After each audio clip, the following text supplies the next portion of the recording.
I'd just like to once again thank Gary from 81 Bistro for allowing us to use his facility to put this on, and to Lane and Refer Local for organising it all. Great opportunity to share some knowledge. Today we'll be talking about coronavirus or Covid-19 and your business. Because every business is remarkably different, we won't be tailoring it to a particular business. So I just wanted to share some knowledge and some hopefully that you can put into your business to help control obviously the spread of the coronavirus, but also some good just safety aspects of it as well. My background is in environmental microbiology and occupational hygiene. Occupational hygiene is the control of exposure in the workplace or occupation. And we deal with everything predominantly in the biological side. So our day-to-day work is pathogenic, mold and so forth. Our company was set up to deal with the control and disinfection of microbiological agents in the workplace and in largely with government departments. That's a little bit of a CV, so I won't go through it verbatim, but background in environmental microbiology, a master's degree in occupational hygiene and toxicology, and our business works largely in infection control and decontamination within the built environment, particularly those in controlled environments like healthcare, food and beverage, pharmaceutical market, and research, and so forth. Today's overview is looking at what is the coronavirus in brief. We are still learning about this pathogen daily. We don't fully understand it. We're working towards it. Scientists, particularly in Australia, are working heavily towards it to develop not only vaccines and control mechanisms, but knowledge around how it's transferred and how we can control our workplaces and that from potential exposure. What are the modes of infection and risk?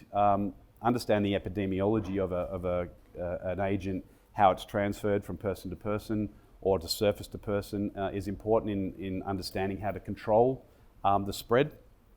We look at control and risks. We're going to go through the hierarchy of controls, which is a standard safety process of looking at how to control risks in the workplace. That can be used from anything from asbestos to coronavirus and other noise, heat, all those sorts of things we've come across in our day-to-day lives.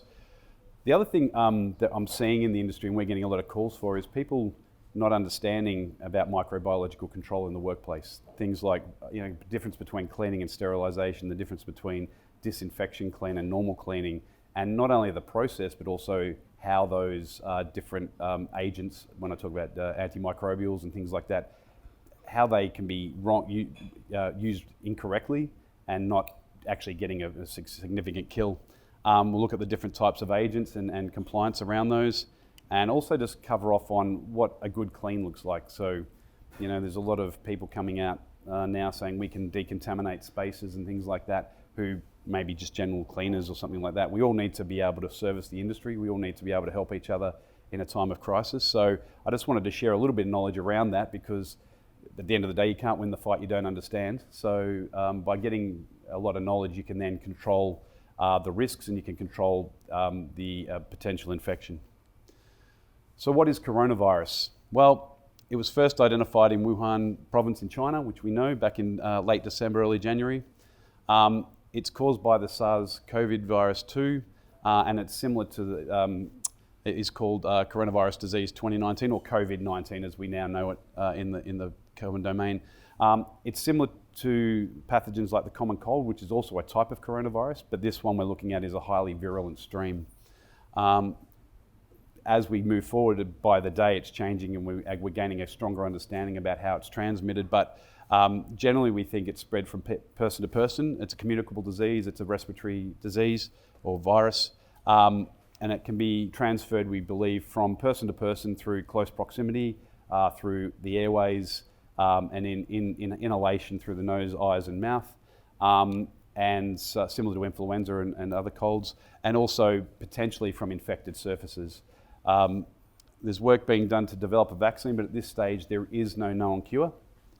Although there has been some positive results coming out of Queensland to look at the use of other virulent drugs to help combat it, but we're still away from a cure.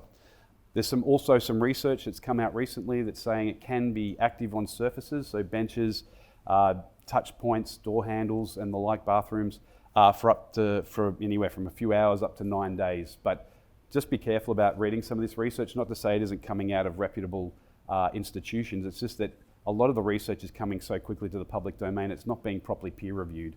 So whilst when you release a scientific paper, generally it would go through a series of vetting process through the scientific community for its validity, a lot of that information is coming to the forefront quickly. Obviously we need to have as much information as possible. Social isolation tends to be a good control measure, which we're seeing with close proximity, shutting down of large gatherings and so forth. Understanding how it's spread is important, obviously, in protecting yourself and your workers and your workplace from the coronavirus and any infectious respiratory ailment. At this stage, we're looking at mode of entry. It's understood that it is through inhalation predominantly and hand-to-mouth contact. So we normally breathe in. This is just a typical air goes in through down into the lungs. So we're breathing in potentially contaminated air. Now, when you breathe in the infectious agent, it will start to grow within your respiratory tract and lungs. And then obviously once you've got an infection, breathing it out. Now, there's that incubation period where you won't necessarily show signs of infection, but you are still potentially infectious. So there's infection and then infectious. So the incubation period is between the time of first infection to the sign of first clinical symptoms. So if there's any questions about that, we can go through that later. As I said, the reason we're sort of trying to avoid close contact with each other is to be out of the breathing and potential spread through saliva, sputum, sneezing, coughing, and there's even evidence to suggest that it's so prevalent in infected people that just breathing the air nearby is potentially infectious. Hand-to-mouth contact on infected surfaces. So if someone who's infectious comes in and touches a surface, there's potential that if they've touched their mouth and touched surfaces that other people can then touch that with hand-to-mouth contact, and that's why the government are recommending, obviously good hand hygiene, good personal hygiene, and also avoiding as much hand-to-mouth contact as possible and avoiding personal contact with other people. There's no evidence at this stage to suggest that it's spread through sweat or urine or fecal matter. However, watch this space, we don't know exactly, but at this stage it is a communicable disease, so spread through inhalation of oral liquids and so forth. When it comes to control measures about how to avoid getting infected, we're largely looking at the hierarchy of controls. Now, this is not a method of looking at controlling mechanisms of coronavirus specifically. It can be used for any workplace hazard. This is a globally accepted method of controlling risk, and we do that by a series of eliminations. So starting at the top, we look at the most effective, which is elimination and substitution, right down to least effective, which is personal protection equipment. And when we go through any sort of control measure diagnosis, if you like, of a potential hazard, coronavirus in this instance, we use this hierarchy of controls to come up with strategies to abate the spread or exposure to people. And as I said, this can be used across any part of your business. First of all, elimination, physically remove the hazard.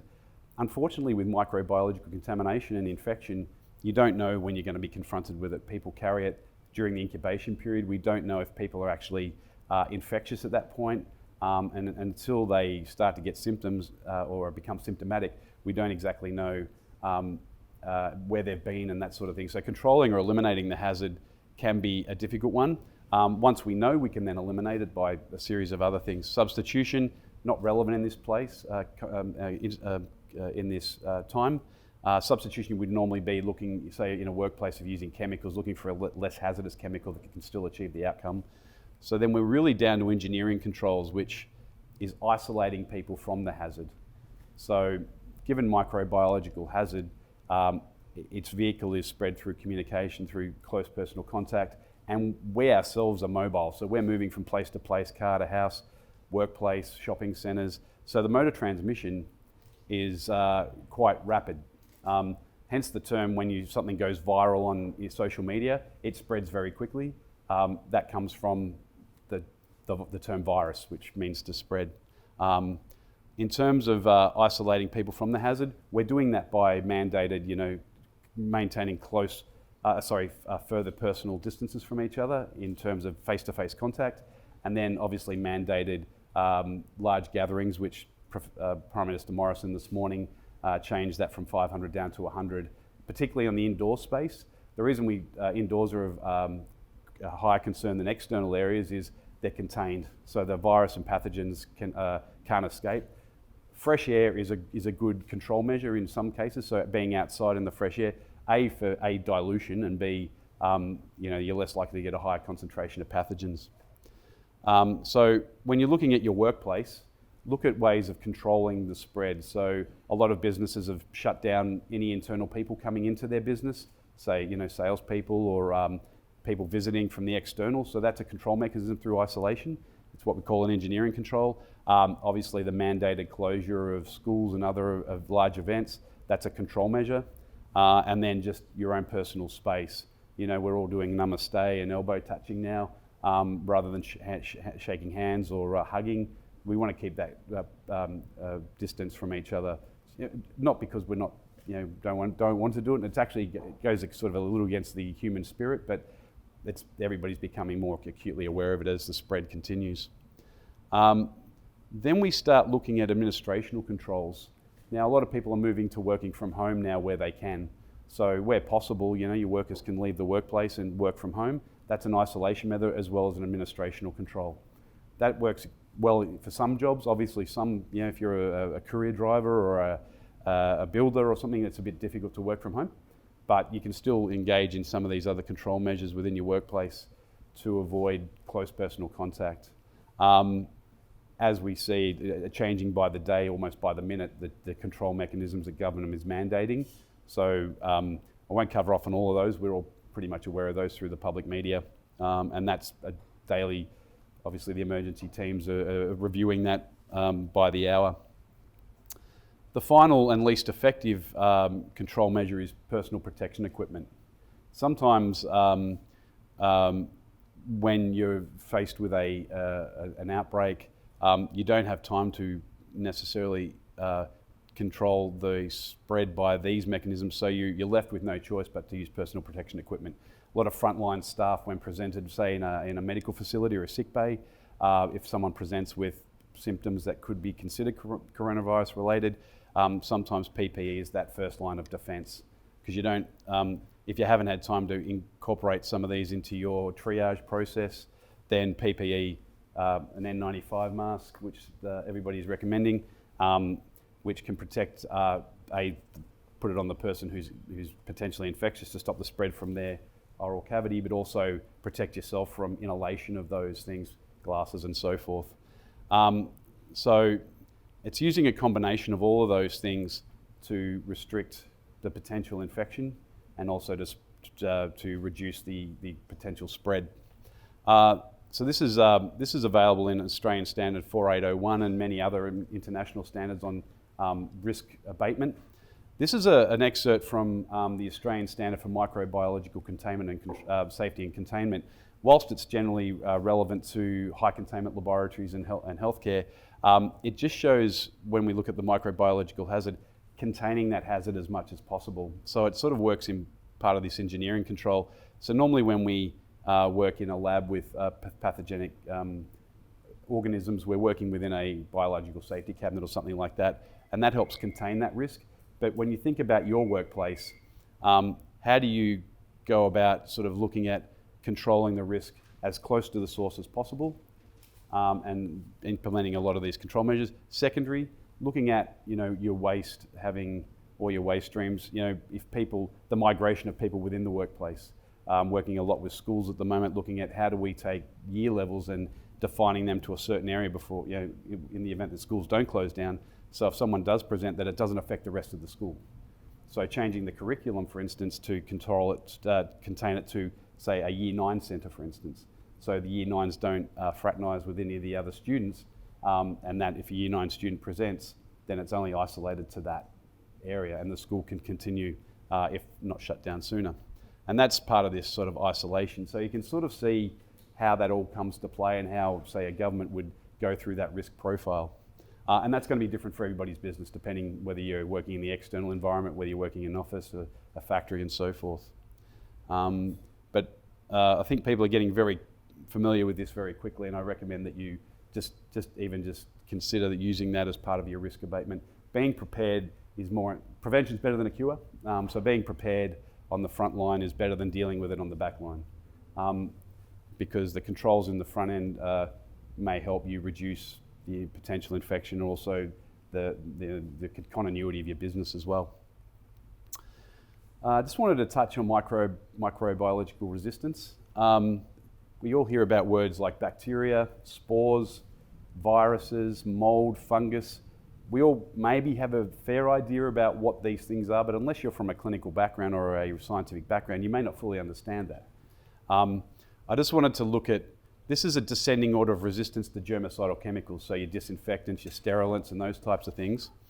At the top, which are the most difficult ones to inactivate or kill, are your bacterial spores, so your bacilluses, your clostridiums, things like anthrax, those types of pathogens. They're the hardest to kill, and when we do clinical validation of biological decontamination processes, we use bacterial spores as what we call biological indicator. So if we run a sterilizer or an autoclave or something like that, we use those to validate it, to say, because they're the hardest to kill, we use those, and if they don't grow, then the kill was effective. Whereas if we were to use something more the least resistant, then we can't be sure that those harder ones have been effectively killed. So when we're talking about, we've got bacterial spores, mycobacteria, small lipid viruses, funguses, which is mold, yeasts, and those types of things, vegetative bacteria.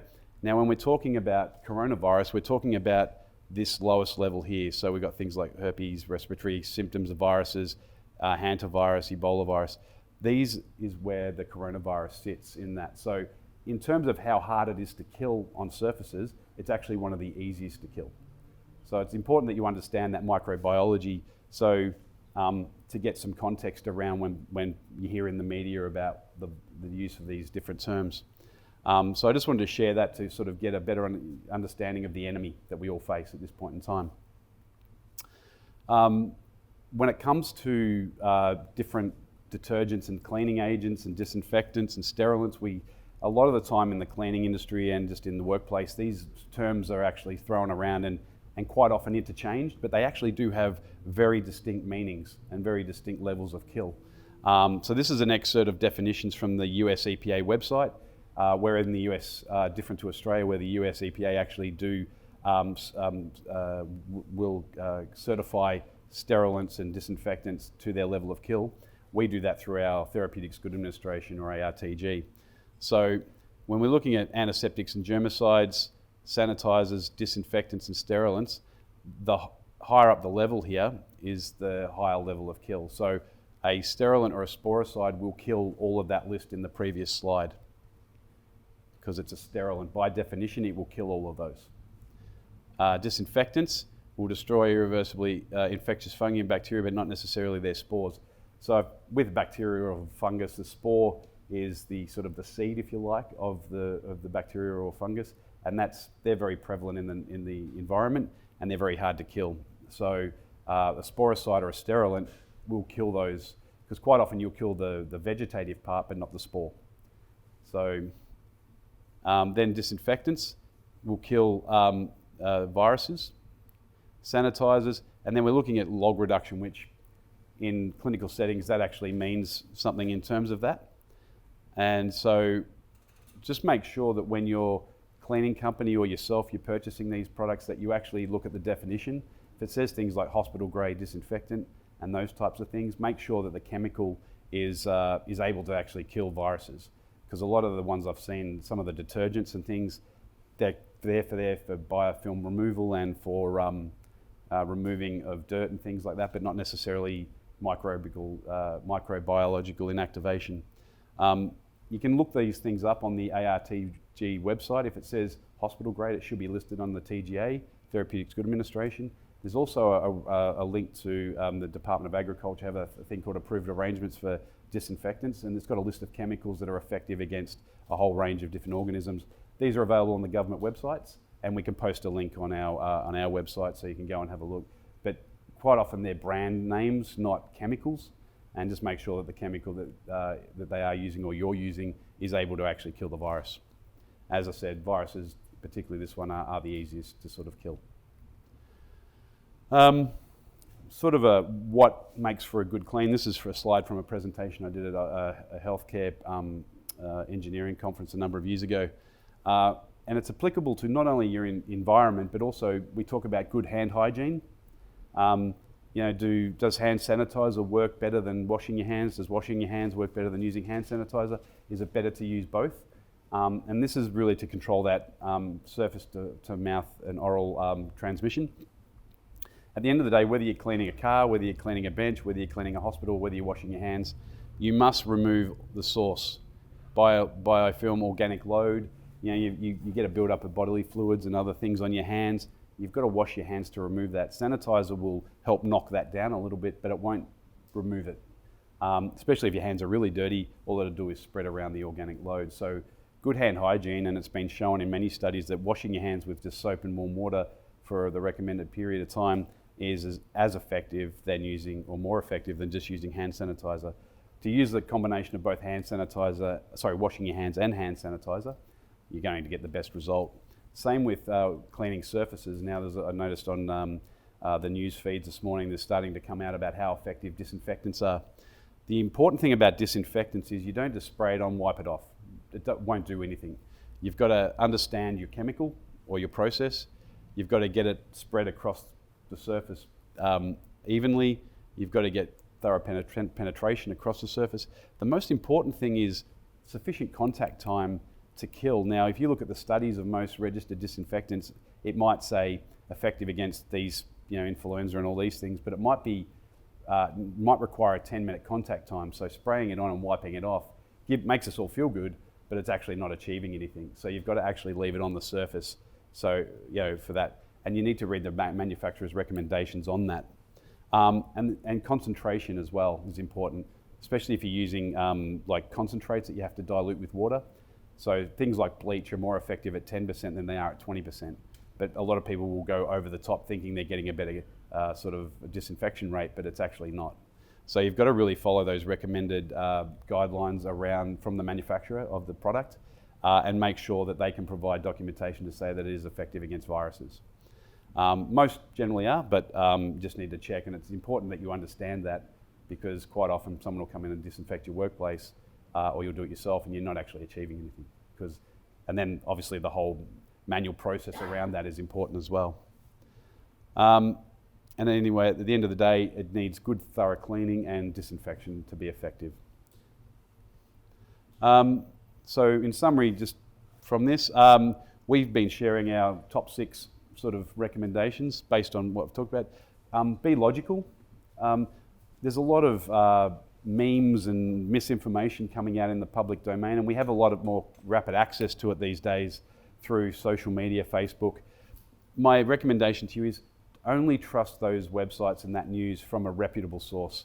So the World Health Organization, the Centre for Disease Control, our government departments of health, these people deal with this sort of thing daily. So they're going to only post real scientific and proven information, and just use that as your guide. Don't believe the hearsay and what people said and what Johnny said down the road, because it might be incorrect. So arm yourself with knowledge. Back to that, you can't win the fight you don't understand. Arm yourself with knowledge and you'll be much better for it. Practice good personal and hand hygiene. Obviously, part of that control mechanism between that transmission between surface to mouth or person to person is through that route. So keep your hands clean, use disinfectants, but follow those guidelines. And there's a lot of links available for the Department of Health on good hand washing. I've noticed going from school to school, workplace to workplace, a lot of people have been putting the signs up in the bathroom when they weren't there. So not a bad thing, but it's just to make sure that, doing that and walking out is probably not adequate. Keep safe personal distances and avoid enclosed gatherings. to minimise the spread, and there's a spelling mistake there, but hopefully someone picks up on it. We're seeing that with government recommendations to keep a safe personal distance, people working from home, and now obviously with the increased internal gathering of less than 100 people. And that may continue to tighten even more, we don't know, but it's a day by day at the moment. Maintain a high level of cleaning and disinfection in your workplace, because we're keeping personal distance to stop that person-to-person spread, but surface-to-person spread, that's where that hand hygiene and good surface and facility hygiene comes into play. And then, particularly when I talk about frontline, some of the most at-risk people, obviously medical staff, receptionists, medical centre staff, but also cleaners. A lot of cleaners I'm seeing going in doing a disinfection clean on a live site, and they're not wearing anything but gloves. They're not wearing PPE. Now, that's potentially it's very dangerous, considering that, knowing that someone who's been infectious has been in there and they're walking around touching the surfaces and then with no oral or facial protection. So PPE, whilst it's the least effective mode of control, it can be the most effective in a frontline situation. So have some on hand, just a couple of masks, particularly in a workplace or a large workplace where you might have a medical centre, get some of these for your medical staff to have and be able to triage from a distance. And probably my most important thing, we're all at a heightened sense of anxiety, we're all at a heightened sense of risk, we're all starting to get panicky. Toilet paper may be a good thing, but it doesn't protect you from the coronavirus. And people are getting nervous. It's a human reaction to try and keep a sense of control. I can't get toilet paper, so I'll buy toothpaste. I can't buy toothpaste, so I'll buy a Barbie mate. So not to make light of that situation, but be kind to each other. Our retail staff are getting abused. I was at a shopping centre yesterday, and the security during a pensioner early time slot, the security guard was getting abused for not letting people in. It's at times like these we need to stick together. It's a common enemy. We're all at risk. It's not discriminate about age, or anything like that. Everybody is equally infectious. It just means the symptoms are more prone in other people in those demographics. And if I can leave you with a couple of bits, don't panic. Be prepared though. Take a breath, understand it, gain that knowledge, and be kind. So hopefully some of that information we've shared today helps you understand the microbiology of it, the use of disinfectants, some of the control mechanisms that you can employ within your workplace. We've set up a website to share some of this information, and this video and a few other things will be posted there, www.viruscontrol.com.au. We're populating that daily as things change, as more information comes to the forefront, but we'll be only posting reputable information and recommendations. So please feel free to visit that website. It's for the community. My email address is there, and that's the phone number. I would recommend sending emails if you have any questions. Thank you for your time.